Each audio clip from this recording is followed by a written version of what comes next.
Assalamu alaikum wa rahmatullahi wa barakatuh. Bismillahir Rahmanir Rahim. Welcome to Idrak Learning Media. Accounting terminology is our today's topic, and it will be part third of this topic. So far, we have done many terms from the accounting terminology. In the last lecture, we completed the lecture at drawings. Okay, there is a point that is about drawings and that we missed in that lecture, that I forgot, that I skipped. That is about drawings. We will not miss any point, inshallah. So please remember this, that these drawings decrease capital.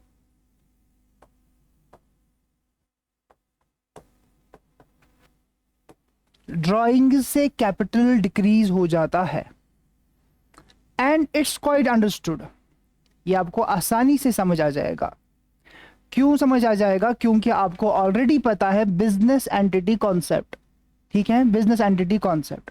Business entity concept में आपने देखा, मैं यहां पर लिखूंगा इसको, business entity concept को BEC. ठीक है, इस कॉन्सेप्ट में आपने देखा कि business is separate from its owner. Business is separate from its owner. तो ओनर ने जो बिजनेस को पैसे दिए, ठीक है, ओनर ने जो बिजनेस को पैसे दिए, जो इन्वेस्टमेंट इधर की, ओनर ने जो इन्वेस्टमेंट की बिजनेस में, ये उसने बिजनेस को दे दी. ये बिजनेस के लिए बन गई कैपिटल. ठीक है, ये बिजनेस के लिए बन गई कैपिटल. अब अगर ओनर पर्सनल यूज के लिए बिजनेस से पैसे निकाल रहा है, ठीक है, बिजनेस से पैसे निकाल रहा है, वो उसकी कैपिटल को डिक्रीज करेगा. ये कॉमन सेंस है, क्योंकि ये कैपिटल जो है, अब इस कैपिटल से वो कुछ पैसे निकालता है. इस कैपिटल से वो पैसे निकालता है, यहां से वो विड्रॉ करता है. ठीक है, कैपिटल से विड्रॉ करता है. उसी विड्रॉल को हम क्या कहते हैं? ड्राइंग्स.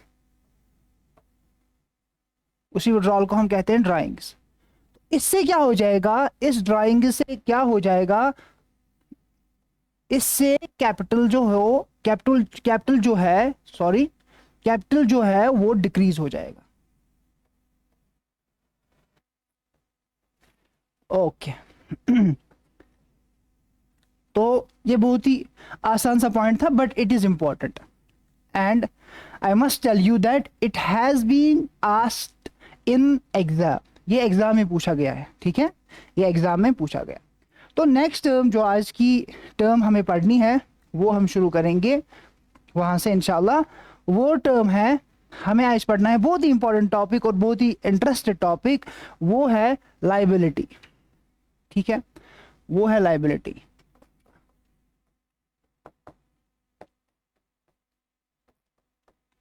ये टर्म ऐसी टर्म है जो हम कॉमन लाइफ में भी इस्तेमाल करते हैं. हमें पता है, हम कहते हैं कि ये मेरी लाइबिलिटी है. लाइबिलिटी का मतलब है ये कर्जा है. ठीक है, ये कर्जा है.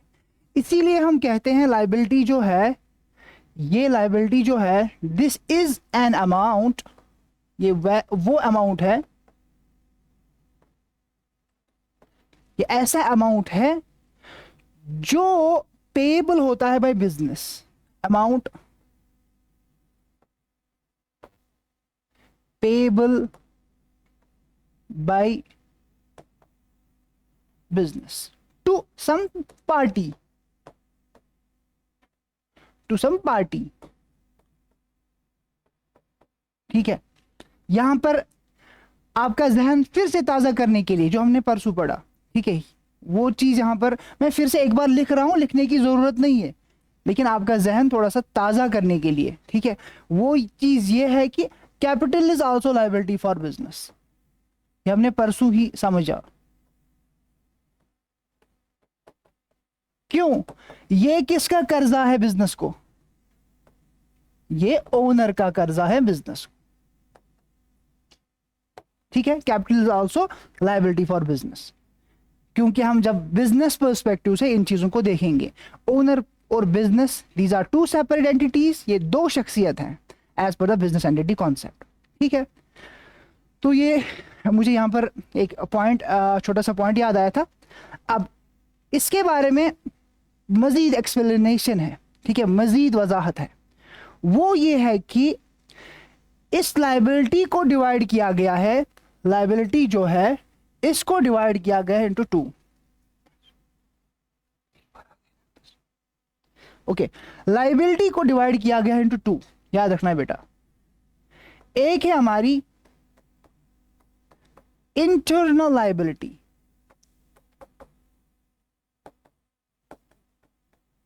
ठीक है, और दूसरी जो है दैट इज एक्सटर्नल लाइबिलिटी।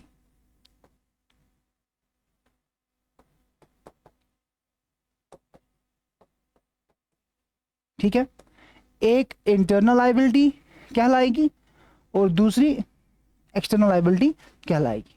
ठीक है, अब इंटरनल लाइबिलिटी क्या है? अभी हम किसकी लाइबिलिटी की बात कर रहे हैं, आपको ध्यान में रखना है, किसकी? बिजनेस की लाइबिलिटी की। ठीक है, तो जब हम इंटरनल लाइबिलिटी कहेंगे, so we have to understand that this is the internal liability of the business. Internal liability का मतलब है जो इंटरनली बिजनेस की लाइबिलिटी है, जो किसी बाहर की पार्टी का कर्जा नहीं है, अंदर की कोई पार्टी है, ठीक है, उसी का कर्जा है। And external liability as the name suggests, ये कोई आउटसाइडर पार्टी है बिजनेस के लिए और उसी का कर्जा है। ठीक है, इसकी एग्जाम्पल, सिंपल सी एग्जाम्पल, फिर से यहां पर ये बात आ गई, इसकी एग्जाम्पल है कैपिटल। ठीक है, कैपिटल ये इंटरनल लाइबिलिटी होती है, कैपिटल ये इंटरनल लाइबिलिटी होती है। समझ आई बात? क्योंकि ये जो ओनर है ये बिजनेस का एक इंटरनल स्टेक होल्डर होता है। हमें आगे एक टॉपिक पढ़ना है, अभी आप जहन में ये टॉपिक ध्यान में रखिए, ये हमें आगे पढ़ना है and it's very important topic, that is internal users and external users of accounting information. तो वहां पर भी आ जाएगा कि इंटरनली जो स्टेक होल्डर्स बिजनेस के होते हैं वो कौन से हैं, एक्सटर्नली जो बिजनेस के स्टेक होल्डर्स हैं वो कौन से हैं। अगर हम इसको कॉमन सेंस से समझे, जो बिजनेस की फैमिली से होते हैं, ठीक है, मतलब ये वो रिश्तेदार वाली फैमिली नहीं है, जो बिजनेस के अंदर के टीम से होते हैं, ठीक, वो इंटरनल यूजर्स होते हैं। तो उन्हीं से अगर कोई हम कर्जा लेंगे तो वो बिजनेस की इंटरनल लाइबिलिटी है। अगर कोई एक्सटर्नल पार्टी है, फॉर एग्जाम्पल हमें बैंक है, हमने बैंक से कर्जा लिया है, बैंक से हम कौन सा कर्जा लेते हैं? लोन। ठीक है, या इसी तरीके से और एक चीज दैट इज क्रेडिटर, क्रेडिटर्स। ठीक है, क्रेडिटर्स और debtors, this is in itself a term. ठीक है, तो यहां पर अभी क्रेडिटर आ ही गया तो याद हम रखेंगे, अभी यहां पर क्रेडिटर आ ही गया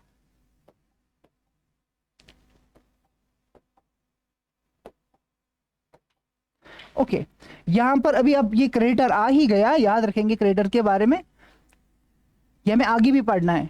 ट्रेड पेएबल्स, इसका मतलब सिंपल ये है कि जिसने बिजनेस को क्रेडिट दिया, जिसने बिजनेस को कर्जा दिया, वो बंदा जिसने बिजनेस को कर्जा दिया है, यूजुअली ये होते हैं सप्लायर्स, यूजुअली ये होते हैं सप्लायर्स, जिनको हम आम भाषा में जानते हैं व्यापारी। कोई व्यापारी है, उसने बिजनेस को स्टॉक दिया है लेकिन क्रेडिट पर दिया है, वो व्यापारी जो है वो बिजनेस के लिए क्रेडिटर है, वो कर्जा देने वाला है बिजनेस के लिए। ठीक है, इसी तरीके से बैंक लोन ये एक्सटर्नल लायबिलिटी है। ठीक है, this is one of the classification. Okay, there is another classification as per the schedule 3 of Indian companies act 2013। Okay, this is another classification, ये चीज आपको और एक चीज याद रखनी है। ठीक है, एक और क्लासिफिकेशन है as per schedule 3 of Indian companies act 2013। ये आपके लिए और एक इंफॉर्मेशन है, एक और एक क्वेश्चन का आंसर है। इंडियन कंपनीज एक्ट ये किस साल में बना या किस साल में ये इंप्लीमेंट हो गया? 2013 में। ये किस साल से जाना जाता है? पहले ये एक हुआ करता था, फिर ये 2013 में इसको जो है रिवाइज किया गया। ठीक है, अच्छा, ये कहते हैं, इनका कहना है कि लाइबिलिटीज जो है उनको हम क्लासिफाई करते हैं इनटू टू। ये लाइबिलिटीज को क्लासिफाई करते हैं इनटू टू। ये दो और टाइप्स हम लाइबिलिटी के बताते हैं, हमें दो और लाइबिलिटी के टाइप्स बताते हैं। उसमें से एक है, वो है, याद रखना आपको, उसमें से एक है, ओके, उसमें से एक है करंट लाइबिलिटी, ओके, और दूसरी जो है वो है नॉन करंट लाइबिलिटी।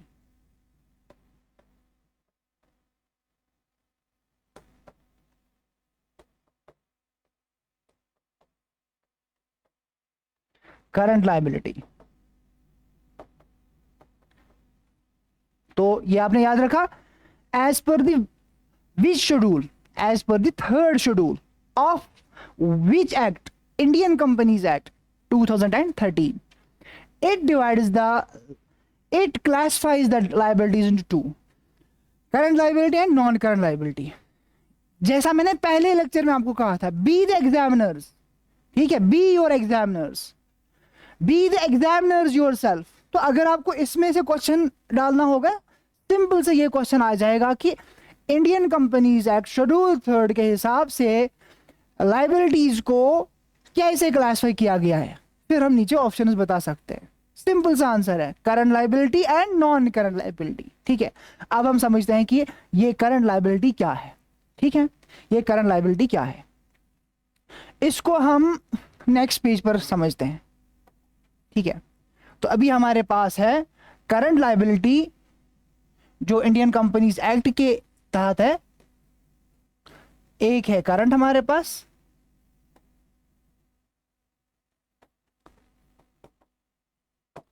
और दूसरी है नॉन करंट लाइबिलिटीज। ठीक है, नाम से भी हमें बहुत सारी चीजें पता चल जाती है। As I said and as I will always be saying that accountancy is applied subject, ये आपकी जिंदगी से रिलेटेड है। ठीक है, करंट लाइबिलिटी जो है ये ऐसी लाइबिलिटी है that a business pays off in an operating cycle और ऑपरेटिंग पीरियड हम लिख सकते हैं। ठीक है,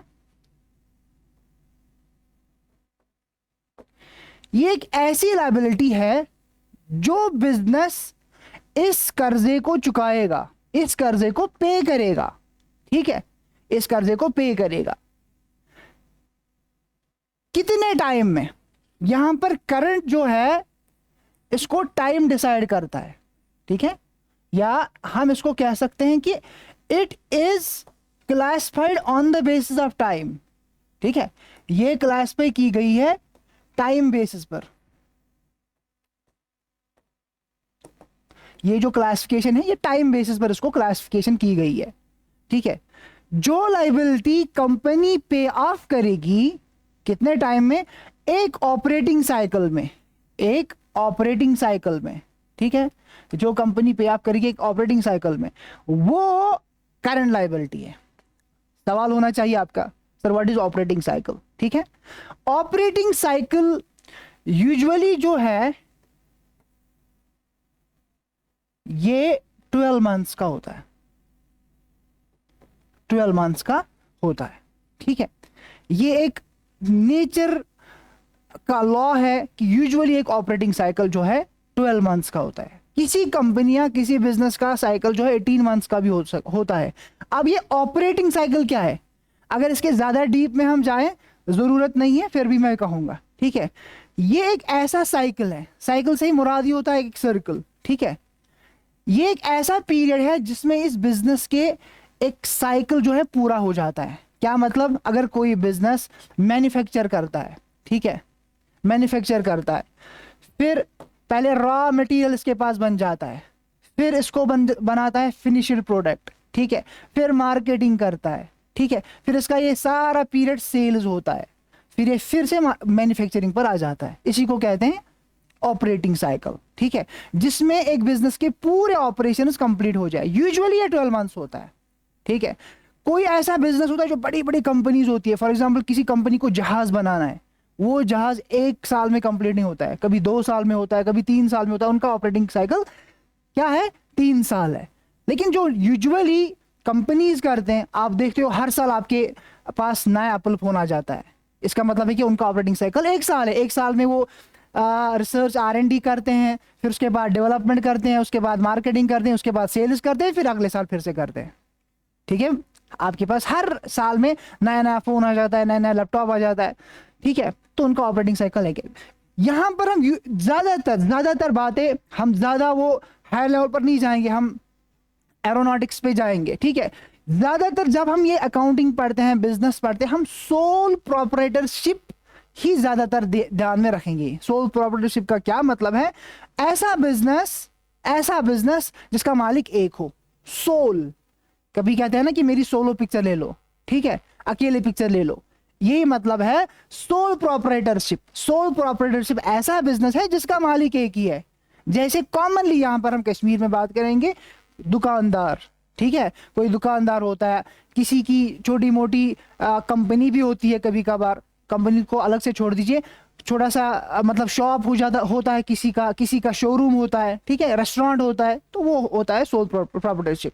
तो यूजुअली ये जो है ऑपरेटिंग साइकिल ये 12 मंथ्स का होता है। ये मैंने बता दिया ऑपरेटिंग साइकिल क्या होता है। जो लायबिलिटी कंपनी जो है, जो लायबिलिटी कंपनी पे कर सके कितने टाइम में, एक ऑपरेटिंग साइकिल में, वो क्या मानी जाती है, करंट लायबिलिटी। इसकी एग्जांपल जो है, अच्छा, इसकी एग्जांपल हम बताएंगे। अभी हमने कहा था क्रेडिटर्स। कोई व्यापारी ऐसा नहीं होता है कि जो 1 साल से ज्यादा आपको कर्जा दे दे। उसने आपको माल दिया, अगले साल उसको फिर से बिजनेस करना है, इसलिए 1 साल में उसको उसके पैसे चुका देने, ठीक है, पे करने हैं। इसी तरीके से होता है, मिसाल के तौर पर हम कहते हैं आउटस्टैंडिंग होगी आपके पास, कोई रेंट होगी, मिसाल के तौर पर आउटस्टैंडिंग रेंट, खाली रेंट हमने नहीं लिखा, आपको अपने दुकान की, अपने बिजनेस की रेंट बकाया है, आउटस्टैंडिंग है, आपको ड्यू हो गई है और आपको देनी है। आपको 1 साल में तो आप उसको दे दोगे, क्योंकि अगले साल फिर नया साल शुरू हो जाएगा, नई रेट शुरू हो जाएगी। समझ आ रही है बात। इसी तरीके से आउटस्टैंडिंग सैलरी होती है, बहुत सारे इसके एग्जांपल्स हैं।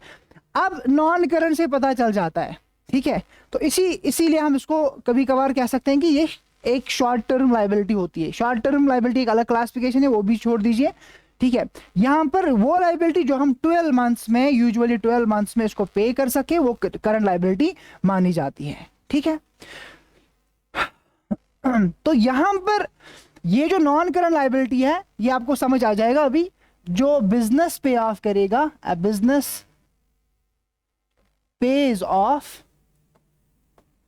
ड्यूरिंग several operating cycles, ठीक है। ये वो लायबिलिटी है जो बिजनेस एक ऑपरेटिंग साइकिल से बाहर भी फिर पे करती है, 2 ऑपरेटिंग साइकिल्स में, 3 ऑपरेटिंग साइकिल्स में। क्या मतलब है, 1 साल में इसको कंप्लीट नहीं कर पाया एक बिजनेस, इस लायबिलिटी को पे ऑफ नहीं कर पाया, फिर 2 साल में करता है, 3 साल में करता है, 4 साल में करता है, 5 साल में करता है। एग्जाम्पल बताएंगे, सिंपल सी एग्जाम्पल है, हाँ, बैंक लोन, ठीक है, बैंक लोन कभी 3 साल के लिए होता है, कभी 10 साल के लिए होता है, ठीक है। तो इसको हम कहते हैं लॉन्ग टर्म लायबिलिटी भी हम इसको कहते हैं, ठीक है, इसको हम लॉन्ग टर्म लायबिलिटी भी कहते हैं।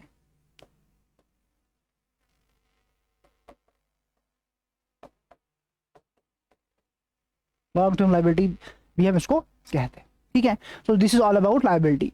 तो लायबिलिटी में हमने देखा कि इसमें हमने दो क्लासिफिकेशंस पढ़ी, एक तो इंटरनल एक्सटर्नल, दूसरा हमने जो क्लासिफिकेशन पढ़ी on the base of time, ठीक है, तो वो है एक तो करंट लायबिलिटी, दूसरी नॉन करंट लायबिलिटी, और इसको लॉ डिफाइन करता है। कौन सा लॉ है वो हमने कह दिया, Indian companies act schedule 3, Indian companies act 2013। इसके बाद हम नेक्स्ट पढ़ेंगे, वो है बेटा, that is very important term, that is asset.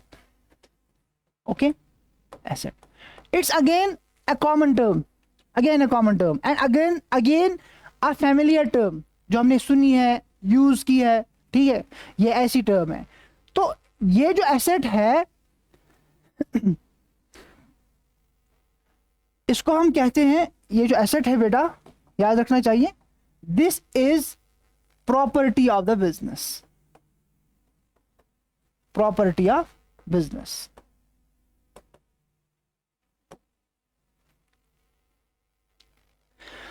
इसकी और एक प्रॉपर्टी हमें याद रखनी है, ठीक है, या हम कहेंगे कि इसका और एक feature, it has a property, asset has a property, asset उस चीज को हम कहते हैं, इट हैज अ प्रॉपर्टी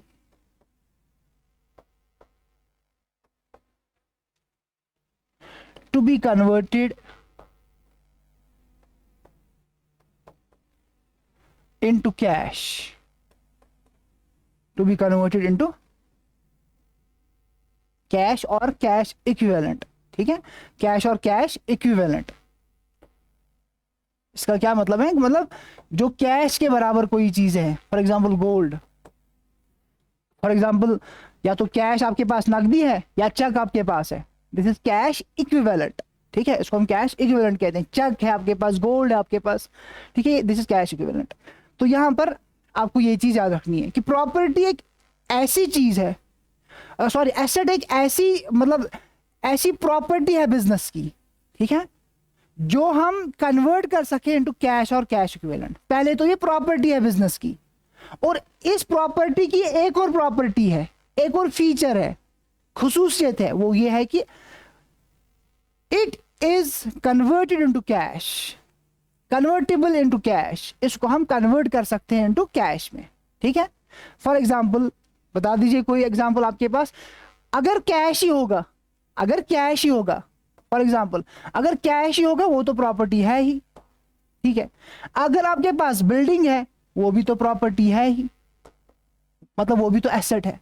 इसी तरीके से मशीनरी है वो भी आपके पास एसेट है, लैंड है वो भी आपके पास एसेट है, ठीक है। तो ये एसेट कहलाता है।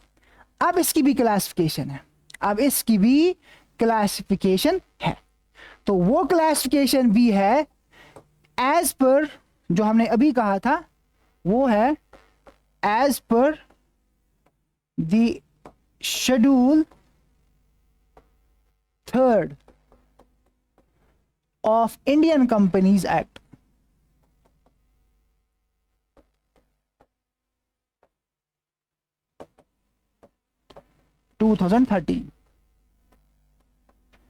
दे classify the assets into two, वो क्लासिफाई इसको करते हैं किस में, एक तो करंट एसेट में, करंट एसेट, और दूसरा non current asset. They classified into two, current asset and non current asset. अभी करंट एसेट क्या है और नॉन करंट एसेट क्या है, तो ये चीज हम समझेंगे, ये क्वेश्चन है हमारे लिए, ठीक है। तो करंट एसेट है वो asset that can be converted into cash, that can be converted into cash, into cash in an operating cycle. इसका ऑपरेटिंग साइकिल के साथ ताल्लुक है, क्योंकि हमने अभी देखा कि इस शेड्यूल 3 इंडियन कंपनीज एक्ट की जो क्लासिफिकेशन थी लायबिलिटी के लिए, वो भी टाइम बेसिस पर है, ये भी टाइम बेसिस पर है। इसका भी ताल्लुक है किसके साथ, ऑपरेटिंग साइकिल के साथ। ऑपरेटिंग साइकिल मतलब 12 मंथ्स, फिर से 12 मंथ्स, यूजुअली इसको 12 मंथ्स ही माना जाता है। तभी हम कहते हैं कि बिजनेस के लिए होता है फाइनेंशियल ईयर। फाइनेंशियल ईयर कहाँ से कहाँ तक शुरू होता है जरा बताइए? 1 अप्रैल से 31 मार्च तक। या बिजनेस अपने लिए रख सकता है कैलेंडर ईयर, दैट इज 1 जनवरी से 31 दिसंबर तक। And these are the dates are very important accounting. याद रखना बेटा, जब हम आगे अकाउंटिंग करेंगे डेट्स बहुत इंपॉर्टेंट है, क्योंकि जो चीज हमारे इस साल से ताल्लुक रखती है वो चीज हमारा जो है या तो लायबिलिटी हो सकती है या तो एसेट हो सकता है। अगले साल से ताल्लुक रखेंगे तो इसका जो नेचर है वो चेंज हो जाएगा। इसका जो नेचर है, जो आज का एसेट था वो कल की लायबिलिटी हो सकती है, जो आज की लायबिलिटी है वो कल का एसेट हो सकता है। ठीक है, तो इसलिए time is very important, date is very important, point of time is very important in accounting. तो 12 मंथ्स यूजुअली होता है फाइनेंशियल ईयर, कैलेंडर ईयर इसीलिए होता है। तो ये भी चीज यहां पर याद रखनी है, ये जो एसेट है ना, प्रॉपर्टी जो है ना, इसमें एक डीप कॉन्सेप्ट छुपा हुआ है, एक चीज छुपी हुई है। ये एसेट जो है असल में एक्सपेंस होता है, खर्चा होता है। फॉर एग्जाम्पल आपके पास, हम पर्सनल एग्जाम्पल देंगे, आपके पास कार है, कार इज योर एसेट, लेकिन कार खरीदने के लिए पहले आपने खर्चा किया, कार खरीदने के लिए आपने पहले खर्चा किया, एक्सपेंस किया, तभी ये आपके लिए जो है खर्चा है। लेकिन अब इसकी एक प्रॉपर्टी है जिस प्रॉपर्टी से एसेट बन जाता है, वो कौन सी प्रॉपर्टी है? ये ऐसा एक्सपेंस है, इसको आप कभी भी कैश में कन्वर्ट कर सकते हो। अभी बेचोगे मार्केट में, हाँ डेप्रिसिएशन हो जाएगा, थोड़ा सा डिवैल्यू हो जाएगा, आप बेच सकते हो, कैश में कन्वर्ट कर सकते हो। ठीक है, इसीलिए एक्सपेंस क्यों मुझे कहना पड़ा, क्योंकि हमें इसका इस्तेमाल आगे है, आगे आपके लिए एक बहुत ही अच्छा इंटरेस्टिंग क्वेश्चन आने वाला है। तो यहां पर हम कहेंगे ये जो एसेट है जो 1 साल में कन्वर्ट होगा इनटू कैश, इसका मतलब है it is that asset that benefits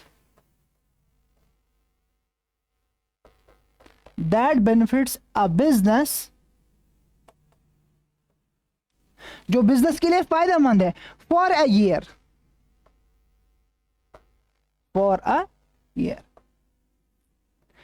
जो बिजनेस को फायदा देता है 1 साल के लिए, 1 साल तक इसका बिजनेस जो है फायदा उठाता है। ठीक है, तो इसकी जो एग्जाम्पल है, इसकी एग्जाम्पल हम लेंगे। ओके, इसकी एग्जाम्पल जो है सबसे पहले तो कैश ही है, क्योंकि इसकी प्रॉपर्टी हमने कहा कि इट इज कैश। अगर हम इसको कन्वर्ट कर सके कैश और कैश इक्विवेलेंट में 1 साल में, कैश तो हमारे पास कैश ही है, तो इसका मतलब ये करंट एसेट है। ठीक है, ये तो कैश में अवेलेबल है। इसी तरीके से हमारे पास है डेटर्स,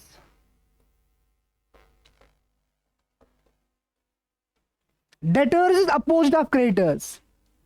ठीक है, क्रेडिटर्स फिर से याद करो, जिस बंदे ने बिजनेस को कर्जा दिया था, हमने कहा था यूजुअली दे आर सप्लायर्स, व्यापारी, वो क्रेडिटर्स है बिजनेस के लिए, मतलब बिजनेस को कर्जा दिया था। ठीक है, बिजनेस कर्जेदार था। ठीक है, अब बिजनेस भी कभी किसी को कर्जा देता है, मैंने कहा बिजनेस भी कभी किसी को कर्जा देता है, और यूजुअली देता है, कभी नहीं, यूजुअली कॉमनली देता है। तो बताइए किसको कर्जा देता है? किसको? हाँ, किस? कस्टमर्स को। Very good. तो यहां पर हमारे बिजनेसमैन बहुत सारे बैठे हैं, उन्होंने कहा कस्टमर्स। ठीक है, ये डेटर्स यूजुअली कस्टमर्स होते हैं, यही चीज है। ये डेटर्स जो है, इसका मतलब ये वो कस्टमर्स है जिनको बिजनेस ने क्रेडिट पर कोई चीज दे दी, इनका नाम अब क्या है? डेटर। इसीलिए मैंने कहा था क्रेडिट और डेबिट की मीनिंग में नहीं पड़ जाना, कंफ्यूज हो जाओगे। बस याद रखना कि दीज आर द साइड्स। यहां पर भी क्रेडिट है, लेकिन इसका नाम डेटर है। वहां पे भी क्रेडिट था, उसका नाम क्रेडिटर है। ठीक है, तो क्रेडिटर आपने याद रखा कि बिजनेस के वो व्यापारी होते हैं, सप्लायर्स होते हैं। तो डेटर्स जो है ये बिजनेस के लिए कस्टमर्स, ऐसे कस्टमर्स होते हैं जिनको बिजनेस ने कर्जा दिया, मतलब क्रेडिट पर उनको बेचा। So these are considered as assets for the business. ये बिजनेस के लिए एसेट है, बिजनेस की प्रॉपर्टी है। क्यों? ये 1 साल में कैश में कन्वर्ट हो जाएगा, वो 1 साल में उनका जो कर्जा है वो चुका देंगे, उनकी जो पेमेंट है वो चुका देंगे। ठीक है, जो उन्होंने कर्जे पर कोई माल लिया था 1 साल में वो पैसा दे देंगे। समझ आई बात? ये बिजनेस के लिए एसेट है, ये कैश में कन्वर्ट होता है, इससे बिजनेस को फायदा है, कैश आ जाता है। ठीक है, इससे प्रॉफिट बढ़ जाता है, इससे बिजनेस की जो फाइनेंशियल हेल्थ है वो अच्छी हो जाती है। समझ आई बात? तो एक साल में या एक साल के विद इन अ ईयर जो है इसका ये जो कर्जा है ये सॉरी ये जो एसेट है इन्होंने फायदा दिया, एक साल के अंदर अंदर या एक साल तक ये अपना फायदा जो है कंप्लीट कर देते हैं, कैश इसको कैश में कन्वर्ट कर देते हैं। इसी तरीके से एक तो कैश है, एक तो डेटर्स है, और भी इसके बहुत सारे एग्जांपल्स है। फॉर एग्जांपल आपकी बैंक बैलेंस है, that is also considered as current asset, क्योंकि इसको हम कभी भी किस में कर सकते हैं कन्वर्ट, इसको हम कन्वर्ट कर सकते हैं किस में, कैश में। इसी तरीके से और भी एग्जांपल्स है, लेकिन उस एग्जांपल से आप कंफ्यूज हो जाओगे। फॉर एग्जांपल प्रीपेड एक्सपेंसेस, अभी अलग सी टर्म है, अभी मुझे आपको समझाना है कि व्हाट इज प्रीपेड एक्सपेंसेस। जब हम प्रीपेड एक्सपेंस पढ़ेंगे उस वक्त हमें समझ आ जाएगा कि ये भी करंट एसेट है, ठीक है। अच्छा, अब नॉन करंट एसेट जो है ये ऐसे एसेट्स है जो कन्वर्ट होते हैं, ठीक है, ये ऐसे एसेट्स होते हैं that can be converted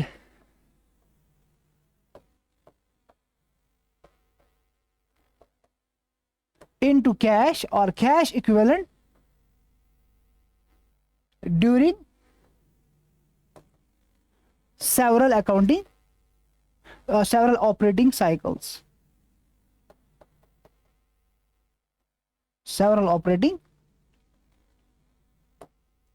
अब ये एक साल से ज्यादा इनको लगता है कैश में कन्वर्ट होने के लिए, एक साल से ज्यादा इनको टाइम लगता है कैश में कन्वर्ट होने में। मतलब इसका मतलब है कि ये बिजनेस को बेनिफिट देते हैं, इट बेनिफिट इज बिजनेस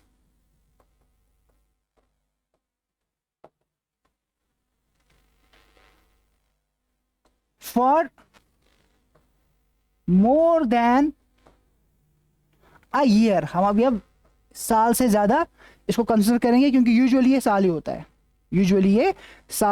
है, ठीक है। इनका जो फायदा होता है बिजनेस को एक साल से ज्यादा होता है, अब इसके एग्जाम्पल से हम आप समझेंगे। इसकी जो एग्जाम्पल है सबसे पहले मशीनरी, ठीक है।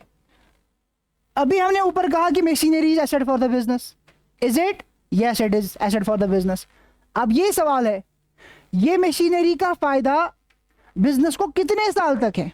जब तक ये मशीनरी जिंदा है, 2 साल, 3 साल, 4 साल। तो ये फिर इसको हमने कहा कि ये कन्वर्ट होते हैं इनटू कैश में, मतलब इनका जो वैल्यू है आहिस्ता आहिस्ता जो है वो बिजनेस इनको एनकैश करता है, ठीक है। एनकैश इनको करता है business Aahista Aahista. For example 10 lakh में मशीनरी बिजनेस ने खरीदी, 10 लाख में, पहले साल में बिजनेस ने इसका यूज किया 1 लाख, मतलब इसको एनकैश किया 1 लाख। समझ आई बात? इसको एनकैश किया 1 लाख। बिजनेस को ये 1 लाख फिर से बिजनेस में इन्वेस्ट नहीं करना पड़ा, उन्होंने पहले ही किया था 10 लाख। अब ये बिजनेस जो है 1 लाख का फायदा देती है।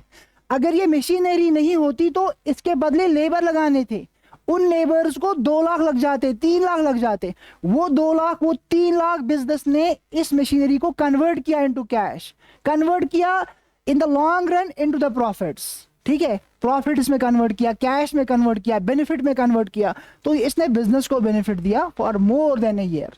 फॉर एग्जांपल मशीनरी ये 10 साल तक भी मतलब चलती है, इसीलिए हम और एग्जांपल देते हैं। इसको हम कहते हैं यूजुअली L&B, याद रखना चाहिए। L&B means land and building, L&B land and building, ये एक ऐसी टर्म एक साथ ही हम यूज करते हैं। क्यों? क्योंकि ये पता ही है कि बिल्डिंग लैंड पर ही होती है, तो ये लैंड और ये बिल्डिंग ये बिजनेस के लिए एसेट है, तो इसका फायदा लॉन्ग टर्म तक जो है बिजनेस को है। इसको एक और टर्म से हम जानते हैं, वो टर्म हमें याद रखनी है, वो है बेटा, इनको हम कहते हैं फिक्स्ड एसेट्स।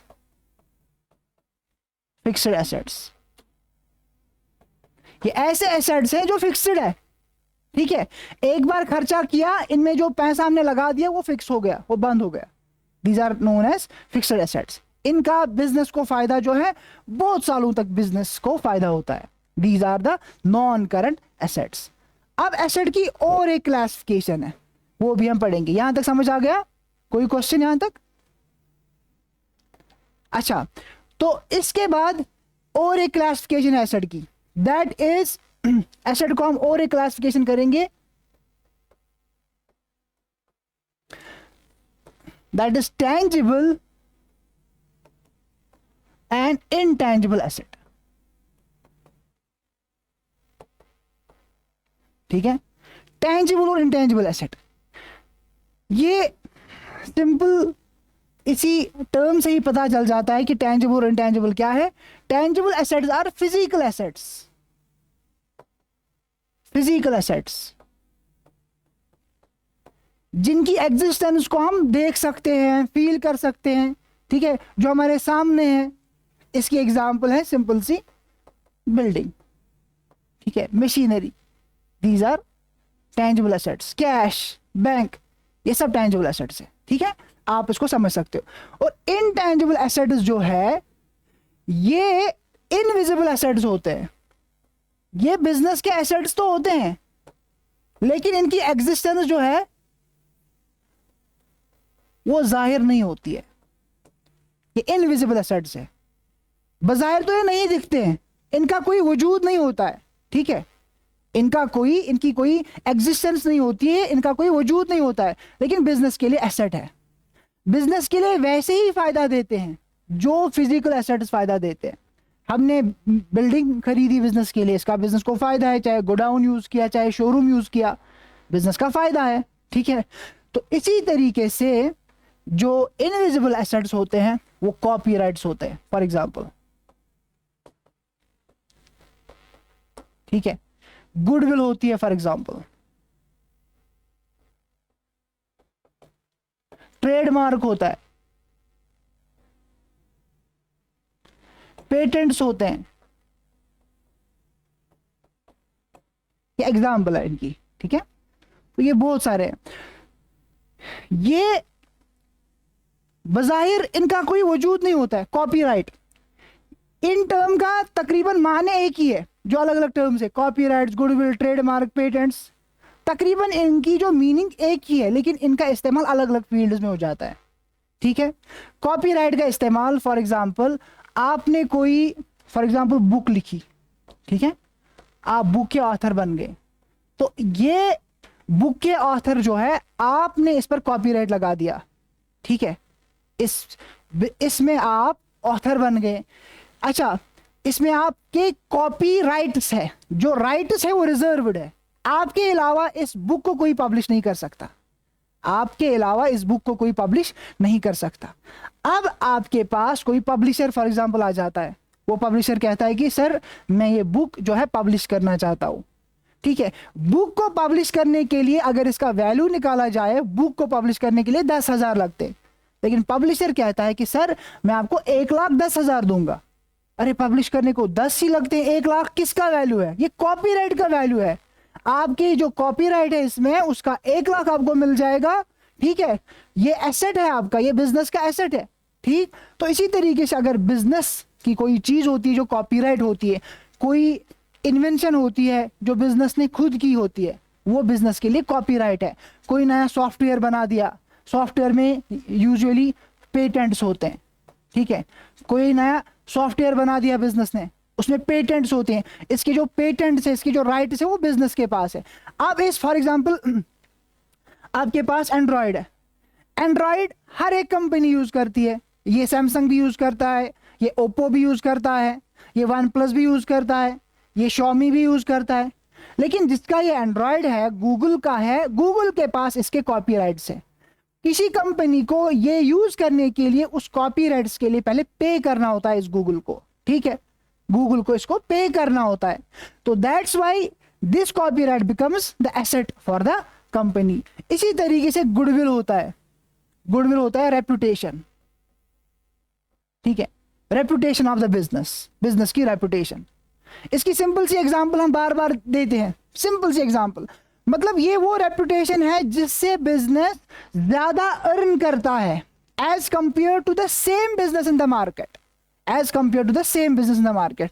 फॉर एग्जांपल हम बात करेंगे श्रीनगर लाल चौक में किसी की दुकान है, घड़ी का दुकान है मिसाल के तौर पर। ठीक है, और यही घड़ी का दुकान किसी और जगह भी है, किसी और जगह भी है, किसी और डिस्ट्रिक्ट में है, बारामूला में है फॉर एग्जांपल, लेकिन श्रीनगर की दुकान जो है सेम घड़ियां बेचता है, सेम ब्रांड्स बेचता है, वो भी सेम ब्रांड्स बेचता है। अगर श्रीनगर में ये दुकान किसी को खरीदना होगा, उसको देने होंगे यही दुकान खरीदने के लिए, यही दुकान यही मार्केट खरीदने के लिए उसको क्या देना होगा, उसको देना होगा वहां पर 10 लाख रुपया, 10 करोड़ रुपया। बारामूला में हो सकता है कि 5 लाख में मिल जाए।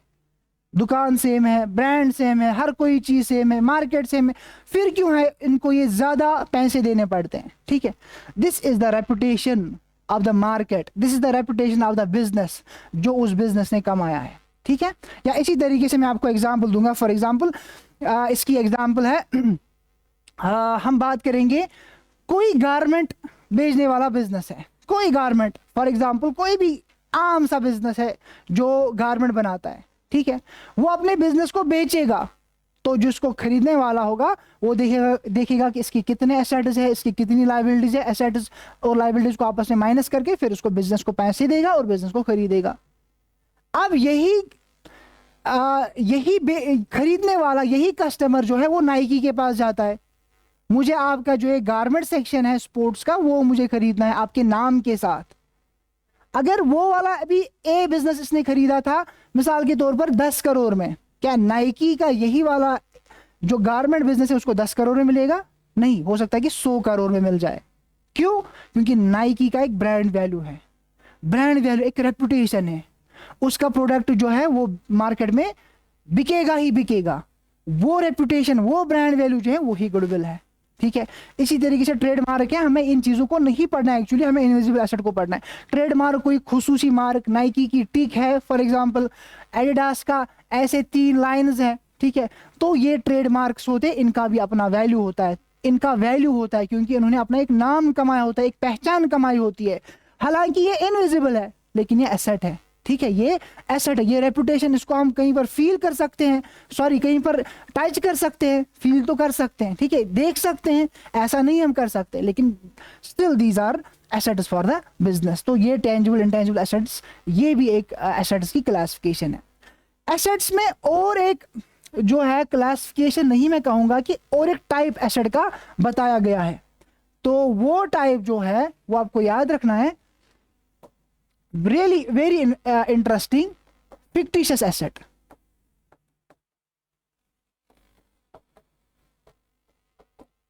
ये fictitious asset है। ठीक है,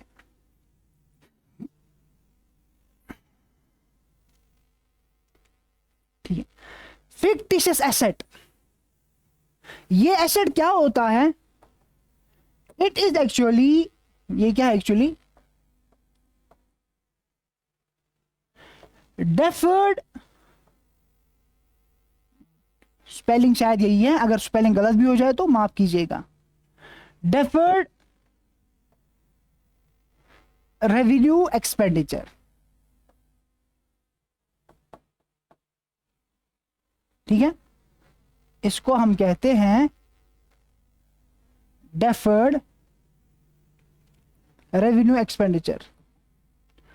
ओके, ये डेफर्ड रेवेन्यू एक्सपेंडिचर एक्चुअली होता है, फिक्टिशियस एसेट जो है ये डेफर्ड रेवेन्यू एक्सपेंडिचर होता है।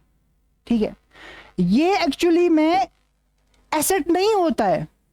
फिक्टिशियस एसेट जो है, फिक्टिशियस वर्ड का ही मतलब है कि इसको एसेट माना गया, ये एसेट नहीं है, फिक्टिशियस एसेट। ठीक है, अगर आप फिक्टिशियस की डिक्शनरी मीनिंग देखेंगे, फिक्टिशियस का मतलब है it is considered as asset, it is not actually an asset. ठीक है, it is considered as asset, ये एक्चुअली में एसेट नहीं है, ये असल में डेफर्ड रेवेन्यू एक्सपेंडिचर होता है। ठीक है, यहां पर हमें फिर से देखना है सर ये रेवेन्यू एक्सपेंडिचर क्या है। फिलहाल डेफर्ड को छोड़ के ये जो रेवेन्यू एक्सपेंडिचर है, ये आप समझ लीजिए ये एक ऐसा एक्सपेंडिचर है जिसका बेनिफिट बिजनेस को होता है 1 साल में। मैंने अभी अभी आपको कहा था कि एक्सपेंस या एसेट, एसेट असल में होता है एक्सपेंस, एसेट असल में होता है एक्सपेंस।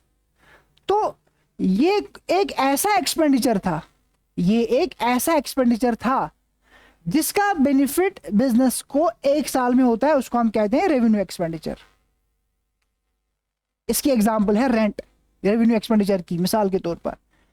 लेकिन अब डेफर्ड रेवेन्यू, ये असल में एक साल वाला एक्सपेंडिचर ही था, असल में ये एक साल वाला एक्सपेंडिचर ही था, लेकिन ये एक्सपेंडिचर इतना ज्यादा हो गया कि इसका फायदा दूसरे साल में भी आने लगा, इसका फायदा दूसरे साल में भी आने लगा। इसको हम कहते हैं डेफर्ड रेवेन्यू एक्सपेंडिचर। जब इसी रेवेन्यू एक्सपेंडिचर का जो बेनिफिट है, इसी रेवेन्यू एक्सपेंडिचर का जो बेनिफिट है वो एक्सटेंड हो जाएगा, वो क्या हो जाएगा, एक्सटेंड हो जाएगा for more than a year, for more than a year, वो एक साल से ज्यादा हो जाएगा। Usually for example revenue expenditure की एग्जांपल देंगे, फॉर एग्जांपल रेंट आपने पे की, रेंट का फायदा, ये रेंट का फायदा क्या है, आपको बिल्डिंग मिल जाएगी, कितने टाइम के लिए, एक साल के लिए। क्या एक साल और एक दिन मिल जाएगी, नहीं मिलेगी, इसका फायदा जो है बस एक साल तक ही है। लेकिन कभी कभार एक कोई रेवेन्यू एक्सपेंडिचर ऐसा हो जाता है, वो तो बस किया था हमने खर्चा एक साल के लिए, लेकिन उसका वो खर्चा थोड़ा ज्यादा हो गया और इसका जो बेनिफिट है वो एक साल के बाद भी आने लगा। एक साल के इसका जो बेनिफिट है, हमने कहा इसका जो बेनिफिट है वो एक्सटेंड हो गया, साल से भी ज्यादा वो एक्सटेंड हो गया। इसकी एग्जाम्पल क्या है, डेफर्ड रेवेन्यू एक्सपेंडिचर जो है, इसकी एग्जाम्पल जो है बेटा वो आपको याद रखना है, heavy advertising, heavy advertising. Advertising is part and parcel of the business. Business ने कोई प्रोडक्ट बनाया, अब उसको मार्केट जरूरी करना है, तो मार्केट करने के लिए उसको एडवर्टाइजिंग करनी है, हर साल करता है, ठीक है। अब किसी साल में इसने एडवर्टाइजिंग को पुशअप किया, इतनी ज्यादा एडवर्टाइजिंग की, print advertising, telecast advertising, print media में एडवर्टाइजिंग की, ठीक है, इलेक्ट्रॉनिक मीडिया में एडवर्टाइजिंग की, हर एक मीडिया को यूज किया और एडवर्टाइजिंग की, ठीक है। और उस एडवर्टाइजिंग का बेनिफिट जो है वो एक साल से ज्यादा हो जाता है। मतलब एडवर्टाइजिंग का जो पर्पस होता है ना, कस्टमर्स के जहनों पर इंपैक्ट छोड़ देना, इंपैक्ट छोड़ देना, इंपैक्ट कर देना, उसका इंपैक्ट एक साल से ज्यादा हो गया। इसकी एक छोटी सी एग्जांपल है, अगर कहीं बहुत सारी होर्डिंग्स लगा दी, बहुत सारी होर्डिंग्स लगा दी, अब इसने लगा दी 1,00,000 होर्डिंग्स फॉर एग्जांपल। अब इन 1,00,000 होर्डिंग्स में ये जरूरी नहीं है कि 1,00,000 होर्डिंग्स जो है वो एक ही साल में वो डिस्ट्रॉय हो जाएगी, नहीं, कोई होर्डिंग स्टैंड रह जाती है एक साल से ज्यादा, 2 साल तक वो स्टैंड रह गई, 2 साल तक लोगों की नजर पड़ जाती है उसको, वो तो साल का खर्चा था, लेकिन वो खर्चा इतना बड़ा हो गया कि अब इसका फायदा दूसरे साल भी आने लगा। इसी तरीके से एक साल में इतने ज्यादा एडवर्टाइज किए, इतने ज्यादा एडवर्टाइज किए। हमें बचपन में एक ऐड आता था, आपको भी वो शायद याद होगा, washing powder Nirma, washing powder Nirma. वो इतना ज्यादा इंपैक्ट हमें जहन पे हुआ है कि अभी तक याद है। पता नहीं 10 साल 15 साल पहले वो छोटी लड़की वहां पर घूमती थी, उसके सफेद कपड़े होते थे और वो वॉशिंग पाउडर निरमा, दूध सी सफेदी कपड़ों पे आए, शायद ऐसा ही कुछ था, रंगीन कपड़ा भी, पता नहीं ऐसा ही कुछ था, मैं भूल चुका हूं, लेकिन फिर भी जहन पे अभी भी इंपैक्ट है। अभी देखो कब खर्चा किया कंपनी ने, इंपैक्ट कब है। निरमा भी, अगर मैं कहीं पर जाऊंगा डिपार्टमेंटल स्टोर पे, तो वहां पर बहुत सारे प्रोडक्ट्स लगे होंगे, ये वॉशिंग पाउडर, तो मुझे निरमा पर नजर पड़ेगी, ये तो मुझे अट्रैक्ट करेगा ही करेगा, हाँ ये वही प्रोडक्ट है। वो प्रोडक्ट को हो सकता है इसके बगल में कोई प्रोडक्ट जो है वो इससे अच्छा हो, लेकिन उसकी कोई इमेज मुझे नहीं है, प्री इमेज मुझे नहीं है, ठीक है, मैं उसको नहीं जानता, वो इंपोर्टेड हो कुछ हो, मैं उसको नहीं जानता हूँ, इसको जानता हूँ, मैं यही लूंगा। नेचुरली यही बात है ना। तो यही है कि हैवी एडवर्टाइजिंग हमने की और उस एडवर्टाइजिंग का जो है फायदा जो है एक साल से ज्यादा हो गया, तो इसको हम कहते हैं फिक्टिशियस एसेट, इसको हम कहते हैं फिक्टिशियस एसेट, ठीक है। और इसकी और एक एग्जांपल है फिक्टिशियस एसेट की, वो भी हम बता देंगे। फिक्टिशियस एसेट की और एक एग्जांपल है, क्योंकि इंपॉर्टेंट है, ये क्वेश्चन भी आया था। फिक्टिशियस एसेट को ही हम यहां पर एक्सटेंड कर रहे हैं, ठीक है। तो ये लाइन को मैं यहां पर इरेज कर दूंगा, हम अभी यहां पर फिक्टिशियस एसेट ही पढ़ रहे हैं। फिक्टिशियस एसेट में और एक चीज है जो आपको याद रखना है, that is losses not written off. Business के लॉसेस जिनको हमने रिटन ऑफ नहीं किया उनको हम कहते हैं फिक्टिशियस एसेट्स। ये थोड़ा सा टेक्निकल है लेकिन बड़ा इंटरेस्टिंग है, ठीक है। ये थोड़ा सा टेक्निकल है लेकिन बड़ा इंटरेस्टिंग है। ये लॉसेस जो है ये बिजनेस ने रिटर्न ऑफ नहीं किए, ठीक है। इसका क्या मतलब है रिटर्न ऑफ? जब लॉसेस होते हैं बिजनेस को वो प्रॉफिट्स में से माइनस कर देते हैं, फिर वो कहते हैं अगर इससे पहले फॉर एग्जांपल उनको प्रॉफिट 1 लाख आ रहा था, यहां से पता चली कि यहां से कुछ लॉस हो गया है 30,000 का, अभी प्रॉफिट कितना बन गया 70,000, तो वहां पर हमने लॉस को रिटर्न ऑफ कर दिया। लेकिन कभी कभार बिजनेस जो है लॉसेस को रिटर्न ऑफ राइट ऑफ नहीं करती है। इसका भी एक फायदा है जब हम थोड़ा एडवांस पढ़ेंगे, ठीक है। क्योंकि उन लॉसेस का फायदा भी क्या होता है 1 साल से ज्यादा होता है। यहां पर अब कंफ्यूज होंगे क्या लॉसेस का भी फायदा है? हाँ, लॉसेस का भी फायदा होता है बिजनेस में। हाँ, लॉसेस का भी फायदा होता है बिजनेस में, लॉसेस का भी बेनिफिट होता है बिजनेस में। क्यों, मैं आपको बताऊंगा। देखो बेटा, याद रखो, how losses benefit the business. आप मुझे बताओ, मैं अगले ये स्लाइड पर इसको कंटिन्यू करूंगा। फिक्टिशियस एसेट देखो, ये हम पढ़ेंगे इसके बाद। हाँ, और एक टर्म भी पढ़ेंगे, फिक्टिशियस एसेट, ठीक है। मैंने कहा फिक्टिशियस एसेट के बारे में, loss is not written of.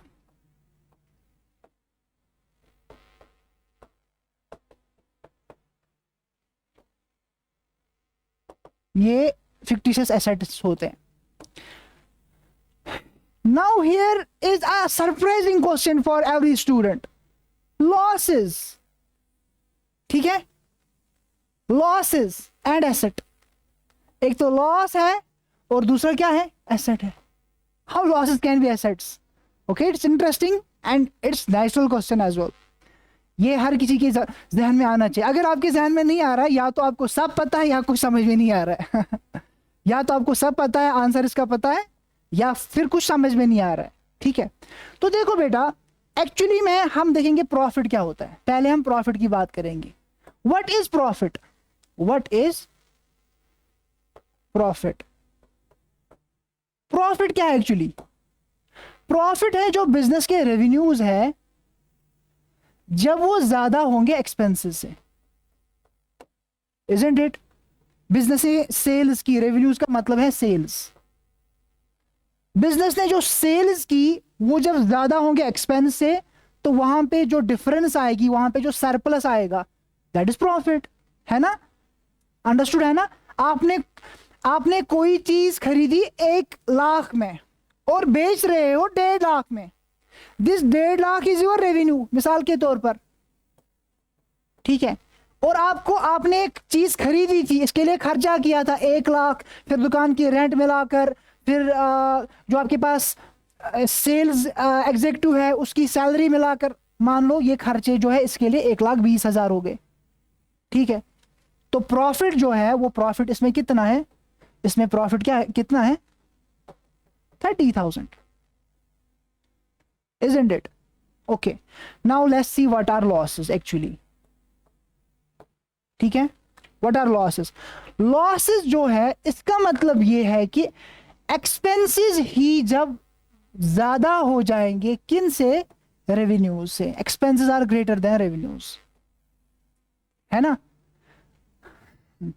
इसको कश्मीरी में कहावत है, मैं भूल गया, शायद मैं याद दिला दूंगा खुद को।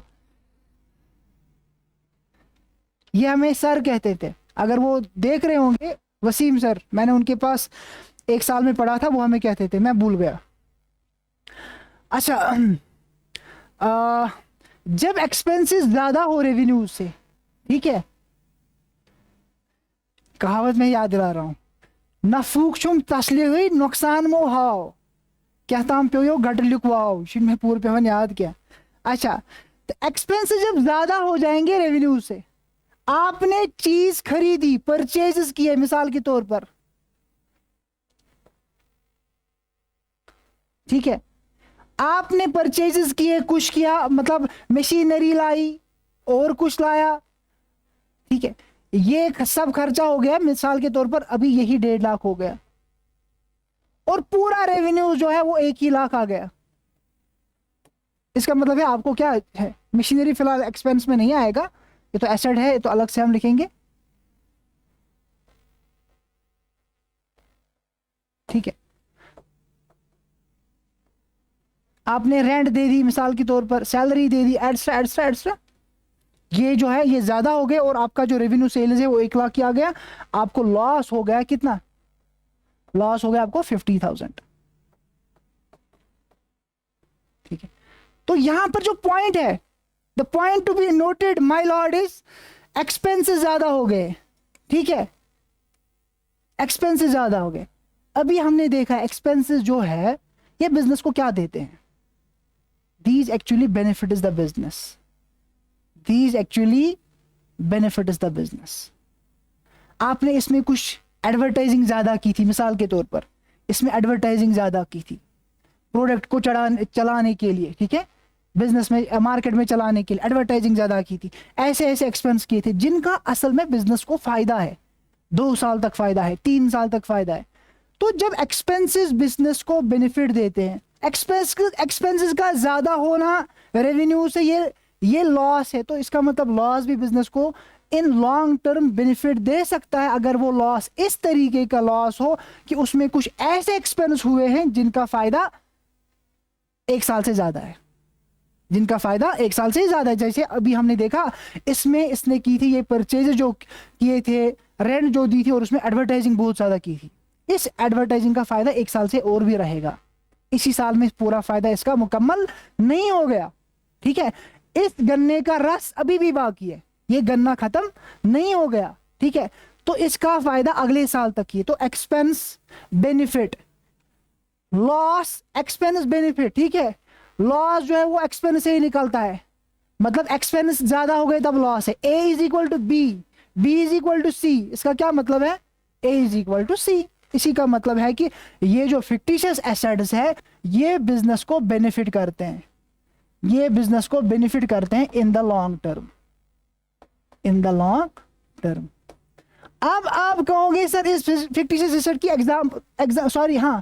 फिक्टिशियस एसेट्स की एग्जांपल जो है, या loss is not written off जो है, इसकी जो एग्जांपल क्या है, loss is not written off, इसकी जो एग्जांपल है, आप इसकी एग्जांपल यही लिख सकते हो कि हैवी एडवर्टाइजिंग आपने की, ठीक है, हैवी एडवर्टाइजिंग आपने की, या इसको हम कहते हैं loss is not written off की एग्जांपल ये भी हो सकती है कि जब आपने बिजनेस शुरू किया, ठीक है, जब आपने बिजनेस शुरू किया उस वक्त आप बहुत सारे एक्सपेंसेस करते हो, बिजनेस शुरू करते वक्त आप बहुत सारे एक्सपेंस करते हो, आपको कुछ लीगल एक्सपेंसेस होते हैं, कुछ और एक्सपेंसेस होते हैं, लाइसेंस वाले एक्सपेंसेस होते हैं, वो एक्सपेंस भी आपने किए बिजनेस शुरू करते वक्त, ठीक है, उनसे आपको लॉस हो गया, लेकिन उनका आपको आगे फायदा होने वाला है, प्री बिजनेस एक्सपेंसेस जिसको हम कह सकते हैं। बिजनेस कहता है कि इस लॉस का मुझे फायदा 3 साल तक है, इसलिए इसको ये आहिस्ता आहिस्ता रिटर्न ऑफ करता है। अगर ये 30,000 है फॉर एग्जांपल, अगर ये loss is not return of 30,000 है फॉर एग्जांपल, ठीक है, तो एक ईयर में, ईयर 1 में इसको लेस करेगा प्रॉफिट से 10,000, ईयर 2 में इसको डिडक्ट करेगा और 10,000, ईयर 3 में करेगा और 10,000, 30,000 ये डिडक्ट कर रहा है आहिस्ता आहिस्ता, इसको मैं यहां पे लिख रहा हूं डिडक्ट डिडक्ट डिडक्ट, ठीक है, आहिस्ता आहिस्ता इनको डिडक्ट कर रहा है, समझ आई बात। तो ये है loss is not written off, loss is not written off is also a fictitious asset for the business, ठीक है, loss is not written off is also a fictitious asset for the business. तो ये मुझे उम्मीद है कि आपको ये समझ आया होगा। अगर आपको समझ नहीं आया, एक बार मैं फिर से आपको रिपीट करता हूं। देखिए, हमने कहा कि फिक्टिशियस एसेट कोई ऐसे एसेट होते हैं जिनको हम कंसिडर करते हैं as asset, actually they are not assets, actually are not assets. इसकी एग्जांपल हमने बताई deferred revenue expenditure. Deferred revenue expenditure के लिए पहले हमें रेवेन्यू एक्सपेंडिचर समझना पड़ा। रेवेन्यू एक्सपेंडिचर ऐसा एक्सपेंडिचर है जिसका बेनिफिट 1 साल में हो।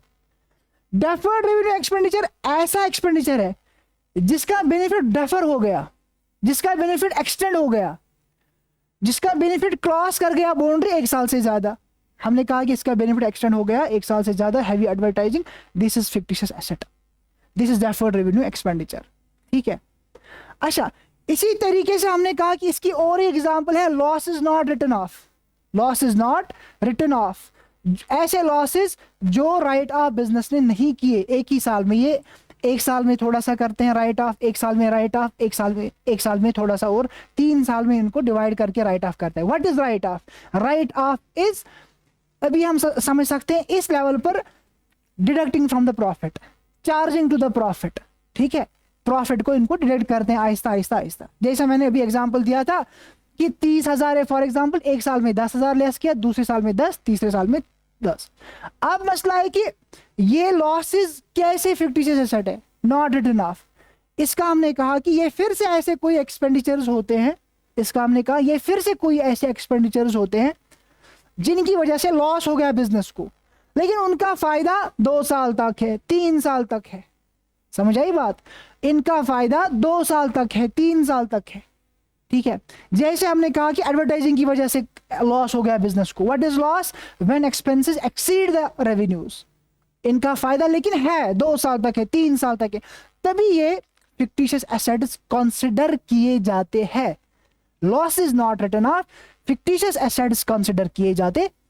तो मेरे ख्याल से आज के लिए इतना काफी है इंशाल्लाह, क्योंकि आपको ज्यादा हो जाएगा। हमें अभी रिसीट्स पढ़ने हैं, एक्सपेंस पढ़ना है, इनकम पढ़ना है, लॉस पढ़ना है, purchase returns, trade receivables, trade payables, ये सारी चीजें हमें पढ़नी है इंशाल्लाह।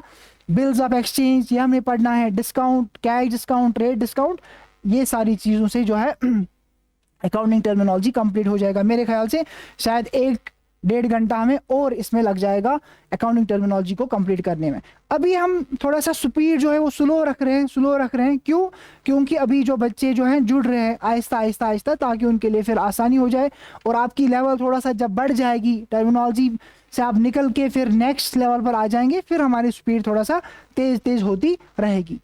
ये आपके लिए, क्योंकि हमारे पास जो अक्सर स्टूडेंट्स हैं, मैं तो कहूँगा, लेकिन अक्सर कहूँगा या कहूँगा कि सारे के सारे जो स्टूडेंट्स हैं वो नॉन कॉमर्स बैकग्राउंड से हैं, इसलिए हमारी लेवल यही रहेगी इंशाअल्लाह ताला, ताकि हर एक जो स्टूडेंट है उसको समझ आ जाए।